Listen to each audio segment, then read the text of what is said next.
بسم اللہ الرحمن الرحیم، السلام علیکم. آپ دیکھ رہے ہیں ہیڈ آن اور میں ہوں منیب فاروق. ایز وی سپیک اس وقت ایک کامیاب ریسکیو آپریشن پاکستان کی مسلح افواج کی جانب سے کیا گیا ہے. جوانا میں کیڈٹ کالج کے اوپر خارجیوں نے حملہ کیا. اس کے نتیجے میں تمام طلباء کو، تمام کیڈٹس کو ایک سکسیسفل ریسکیو آپریشن کے بعد بازیاب کروایا گیا ہے.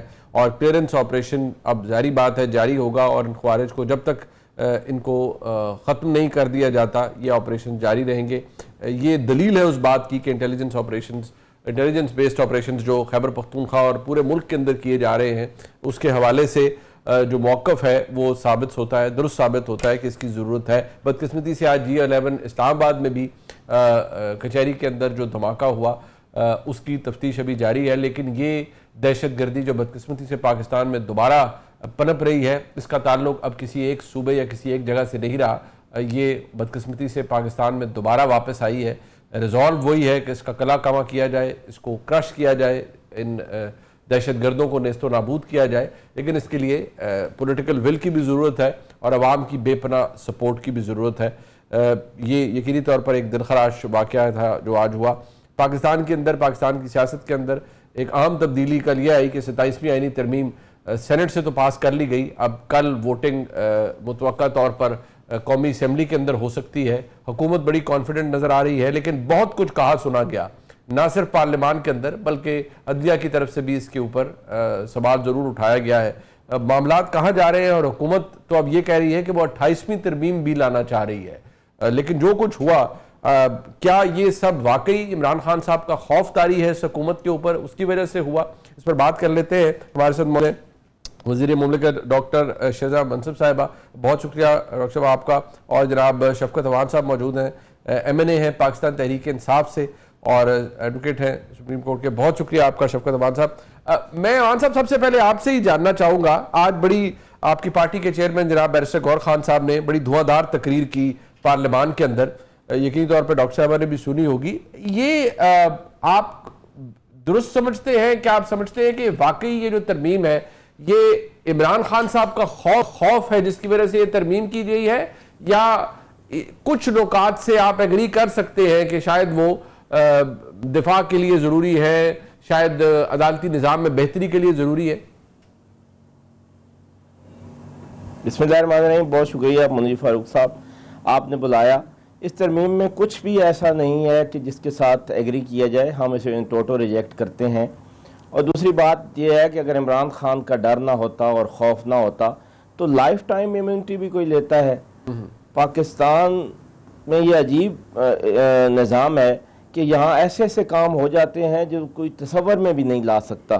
دیکھیں، آپ صرف اپنا نہ سوچیں، اس ملک کا سوچیں. خدا را میں تو کہتا ہوں اس حکومت سے کہ ہم سے بات تو کر لیتے کہ ان پہ اتنا پریشر تھا اگر یہ ترمیم پاس کروانے کا، ہمارے پاس آ جاتے، ہم ان کو پوری تسلی دیتے اور یقین دلواتے کہ ہم جتنے بھی آپ کے خلاف فارم 47 کے کیسز ہیں، آپ کی پٹیشنز ہماری چل رہی ہیں، ہم وڈرا کر لیتے ہیں کورٹ سے. لیکن آپ آئین کے ساتھ یہ کھلواڑ نہ کریں، آپ آئین کے ساتھ ایسا نہ کریں، اس کو روک لیں.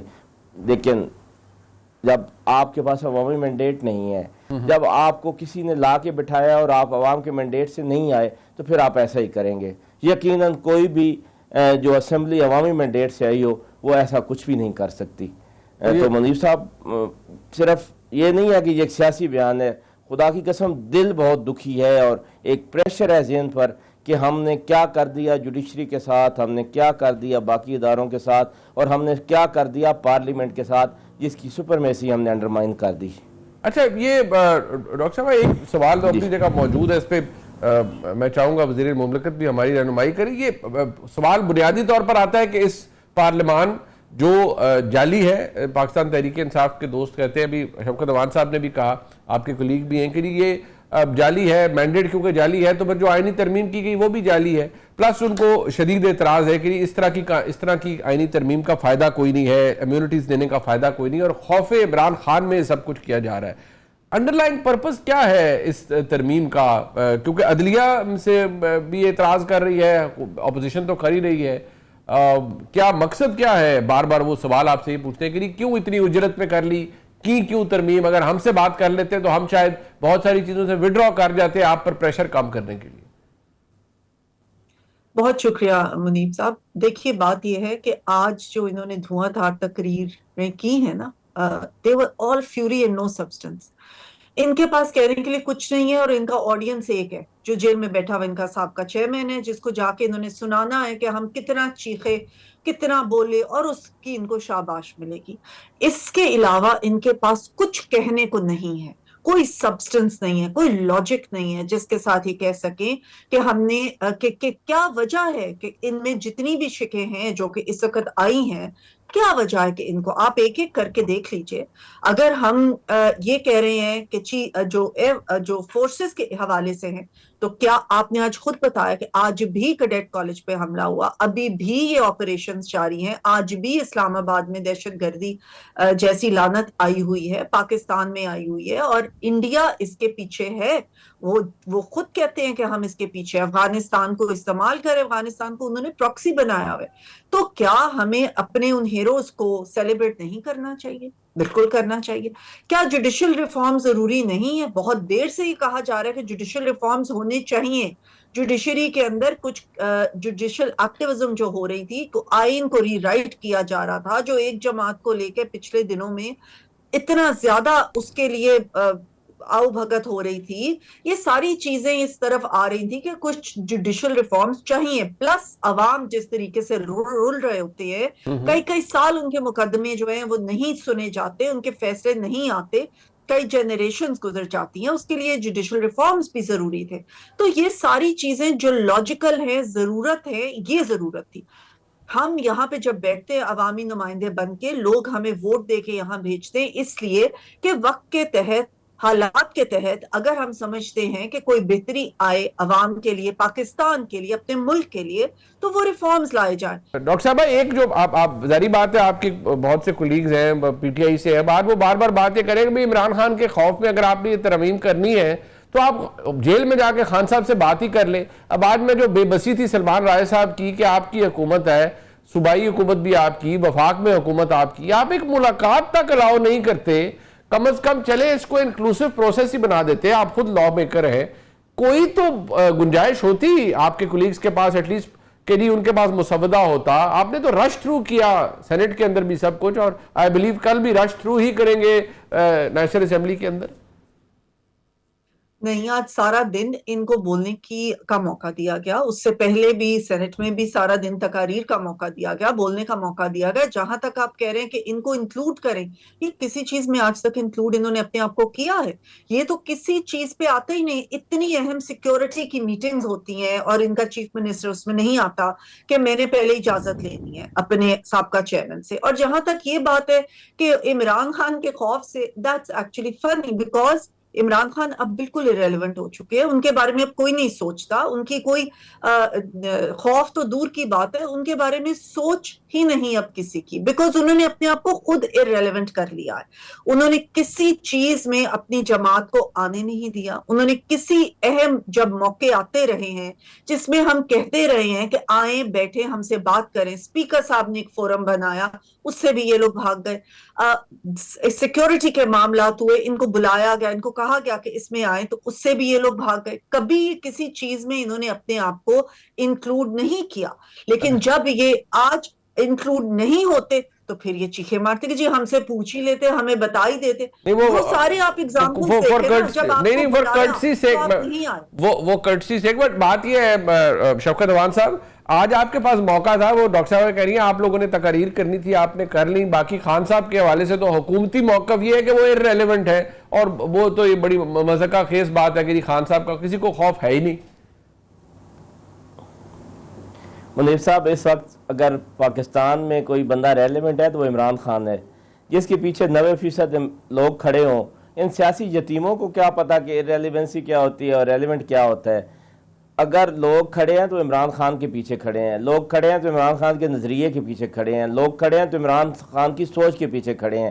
ان کو تو خدا کی قسم ان کا کونسلر نامنتخب ہو, یہ آج کہیں انتخابات فیئر اینڈ فری الیکشن کروا لیں اور ان کا کونسلر نامنتخب ہو. لاہور سے ایک کونسلر مجھے بنوا کے یہ دکھا دیں اپنا. ان کی اتنی اوقات نہیں رہ گئی.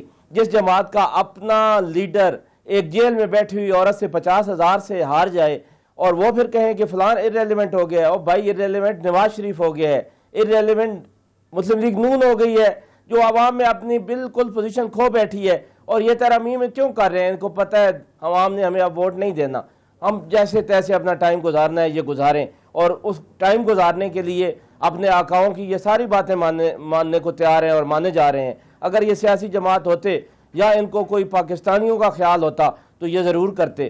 اور یہ جو کانسٹیٹیوشنل کورٹ کی بات کر رہے ہیں منیر صاحب, 161 کیسز پینڈنگ ہیں سپریم کورٹ آف پاکستان میں اونلی جو کانسٹیٹیوشنل میٹر ہیں, اس کے لیے یہ کورٹ بنا رہے ہیں, اور 62,000 کیسز ہیں باقی. اچھا 161 کیسز ہیں, 2% تو بہت زیادہ ہوتے ہیں, 161 کیسز ہیں اونلی, 1% بھی نہیں بنتے یہ. اور یہ اس کے لیے کانسٹیٹیوشنل کورٹ بنا رہے ہیں, اور اپوائنٹ کون کرے گا؟ وزیر اعظم کرے گا, چیف جسٹس کانسٹیٹیوشنل کورٹ کا, اور پھر 8 ججز جو منتخب ہوں گے وہ بھی وزیر اعظم کرے گا with consultation of chief justice of federal court. تو خدارا آپ جوڈیشری کو پہلے ہی ہم 130ویں نمبر پہ ہیں, اور میں تو سچی بات ہے ایک پروگرام میں کہہ رہا تھا کہ مجھے وہ 14 ممالک بتائیں جو ہم سے پیچھے ہیں, وہ کون ہے اتنے بدبخت جو ہم سے بھی پیچھے رہ گئے. انصاف آپ کو لگتا ہے کہ ہمیں راک باٹم پہ ہونا چاہیے؟ ہم اتنے نیچے جا چکے ہیں عدالتی نظام کے حوالے سے. میں کہتا ہوں 144 ممالک میں انصاف کا نظام چل رہا ہے اور ہم 130ویں پہ ہیں. مجھے 14 ممالک دنیا میں کہیں نظر نہیں آتے جو ہم سے برے حالات میں ہوں جوڈیشل سسٹم میں. ہم بالکل ایج پہ ہیں, اور اس سے آگے پھر وہی مولا کا فرمان ہے کہ ظلم کا معاشرہ قائم نہیں رہ سکتا, کفر کا تو رہ سکتا ہے. ظلم اپنی آخری سٹیج کو پہنچ چکا ہے. یہ ظلم جو ڈاکٹر صاحبہ آپ کی حکومت کر رہی ہے یہ اپنی آخری سٹیج پر ہے, اور بار بار آپ کو یہی کہتے ہیں کہ جو گڑھے آپ ہمارے لیے کھود رہے ہیں ان میں آپ خود ہی آ کر گریں گے.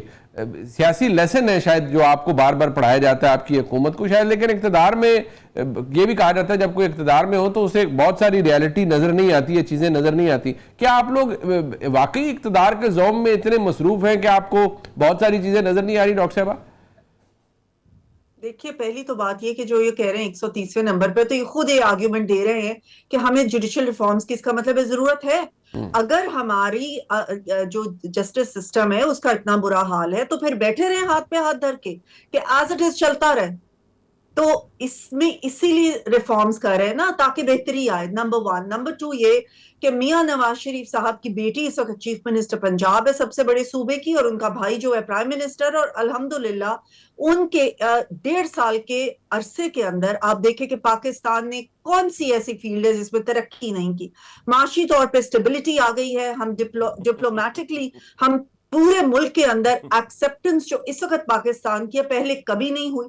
جو ان کے دور میں ہمارا حال تھا اور جو ہماری پالیسی تھی, پالیسیز کی وجہ سے ہمارے تمام ملک ہم سے ناراض تھے, ہمارے دوست تک ہم سے ناراض تھے. اس وقت آپ دیکھیں کہ نہ صرف Middle East, China, U S, ہر جگہ پہ پاکستان کی عزت کی جا رہی ہے, پاکستان کو تکریم دی جا رہی ہے, اور یہی وجہ ہے کہ ہماری پالیسیز کی بہتری کا نتیجہ ہے کہ پاکستان صحیح سمت پہ. ڈاکٹر صاحب یہ بار بار آپ کو بسات احترام یہ چاہ رہے ہیں ایک ڈاکٹر صاحب یہ بار بار ابھی شفقت اوان صاحب نے فرمایا, میں آپ سے بھی چاہوں گا آپ اس پہ ریفلیکٹ کیجئے, بار بار ایک بات کریں, آپ ایک فری اینڈ فیئر الیکشن کرا لیں. میں آپ سے صرف یہ پوچھوں گا کہ اگلا الیکشن جو ہوگا کیا آپ سمجھتے ہیں کہ آپ اس پوزیشن میں ہوگے بحیثیت جماعت, کیونکہ آپ کی حکومت ہے نا, آپ لیڈ کریں, کہ آپ 2/3 اکثریت حاصل کر لیں اور وائپ آؤٹ کر دیں سیاسی طور پر تحریک انصاف کو؟ اگر یہ fair and free R T S زیادہ الیکشن کو کہتے ہیں 2018 والے کو, تو پھر وہ تو ان کا میرا خیال ہے خواب دوبارہ کبھی پورا نہیں ہوگا, کیونکہ وہ ایک ہی الیکشن تھا جس میں آر ٹی ایس کو بٹھا کے تو یہ ایک دفعہ آ گئے, لیکن آ کے بھی انہوں نے ملک کا بیڑا غرق کر دیا. ہاں فیئر اینڈ فری الیکشن ہوں گے اور عوام میں اتنی بالکل فہم ہے کہ وہ دیکھ سکیں کہ کون سی جماعت ہے جس کے اندر یہ کام ہو رہے ہیں جو آج عوام خود کہہ رہے ہیں. ایک ایک بندے کے پاس آپ جائیں تو وہ کہہ رہے ہیں کہ جس طرح سے کام ہو رہے ہیں, جس طرح سے ہر شعبے کے اندر بہتری آئی ہے, تو بالکل انشاءاللہ تعالیٰ جو 5 سال کے بعد الیکشن ہوں گے اس میں عوام پھر سے پاکستان مسلم لیگ نون کو ہی ووٹ دے گی. عوام پاکستان مسلم لیگ نون کو ووٹ دیں گے. ڈاکٹر صاحب کا کہنا ہے, میں وقت ختم ہو گیا, میں شکریہ ادا کروں گا جناب شفقت اوان صاحب اور ڈاکٹر شزرہ منصب صاحبہ کا. اس سیگمنٹ میں میرے ساتھ موجود ہیں جناب عامر الیاس ثانہ صاحب, سینئر صحافی ہیں, بہت شکریہ آپ کا, اور جناب اطہر کاظمی صاحب سینئر صحافی ہیں اور اینکر پرسن ہیں, آپ کا بھی بہت شکریہ. اطہر کاظمی صاحب میں آپ سے آغاز اس لیے کرنا چاہوں گا کہ ہمارا ایک ماضی رہا ہے, بہت کچھ ہوا ہے ہمارے ملک میں, آئینی ترامیم پہلے بھی ہوتی رہی ہیں.